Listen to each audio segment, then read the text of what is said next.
Okay, I'm just going to talk through this problem. It could be kind of looked at as a kind of maybe a question that potentially could come up in a kind of exam. Basically what we've got to do is we've got to apply our knowledge of circle, and in this example we're trying to find the length of BC.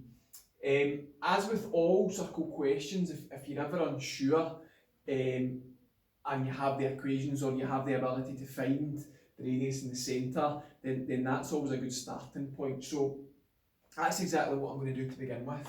I'm going to find out the radius and centre of the two circles that I've got in the diagram there, and hopefully we can see from that diagram, as a rough sketch, that the length I'm trying to find is the distance between the two circles. Okay, so the solution then. Starting off with the first circle, we've got the equation there. Again, it's the expanded format for the equation of a circle, so we're going to say that 2g equals the number in front of the x, which in this example was negative 14, and we can solve that to get g as negative 7, and we can say that 2f is the number in front of the y, which is negative 12, and again we can solve that to get the f as negative 6. Okay, so we can work out the centre, which in that example is going to be this point here. From that, remember the centre is negative g, negative f. So if we multiply g by negative 1, we would get 7. If we multiply f by negative 1, we get 6. So we get 7, 6. Okay, next one is the radius of A. And we have a formula for that. It's g squared plus f squared minus c.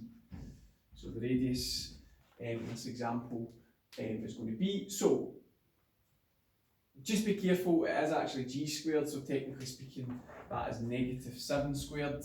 I don't think you would lose marks if you just put in 7 squared, because it could be assumed that you've squared the negative 1 to get positive 7, and just not squared the 7 yet. So again, putting in g 100% correctly, or f, sorry, 100% correctly, it should be negative 6. Take away c. Now c is just the kind of number at the end of the equation, so in this example it's going to be take away 60. Please remember that the radius has to be bigger than 0, otherwise the circle doesn't exist, so you need to make sure this number is bigger than 0. If it's not bigger than 0, then chances are you've put it in your calculator incorrectly. Okay, so negative 7 squared is 49, 49 add on 36, 6 squared is 36, it's going to give us 85, take away 60, it's going to give us 25, so we're dealing with the square root of 25, so the numbers are quite good, it's going to be 5. Okay then, so just doing the exact same for the second circle, which has an equation here, x squared plus y squared plus 18x plus 12y plus 17. Okay, so 2g equals, number in front of the x is 18, so we're going to get g equals 9, and 2f number in front of the y coefficient is going to be 12, so we're going to get f equals 6. Centre then for d is going to be negative g, negative f. Again, we don't have an x and a y axis, but if I look at my diagram here, if we're saying that A is 7, 6, then D has to be further to the left and down from that. Okay, so my x and y coordinate of D have to reflect that, so again they have to be further back than the x coordinate A and further down than the y coordinate of A, otherwise it doesn't fit with the diagram. Okay. Got a centre, let's do the radius. Square root of, I'll not state the formula, I'll just skip to the substitution. So it's 9 squared plus 6 squared, and in this example c is going to be my 70. Okay, so let's run through that then. So we're going to have 81, add on 36 equals, take away 17, yeah. We're getting quite nice numbers here, so it's the square root of 100, which is 10. Okay, so we've got the radiuses, we've got the centres or the radii, and we've got the centres. And like I said, if you're ever unsure and you've got that, or you can find that, then that's the thing to do. Right, okay, so let's look at BC. You maybe already can see how we're going to get to the answer, but just to make it nice and clear. If I find the distance between D and A, and then I subtract the radius, which would be DB, and the radius AC, I will get the gap, the distance in between the two circles. So that's what I'm going to do. So the distance between D and A, just your distance formula.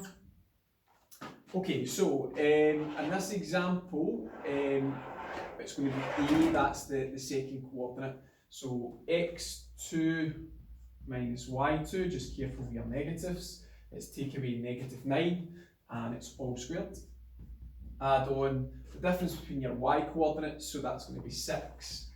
Take away -6, and again, just careful with your negatives.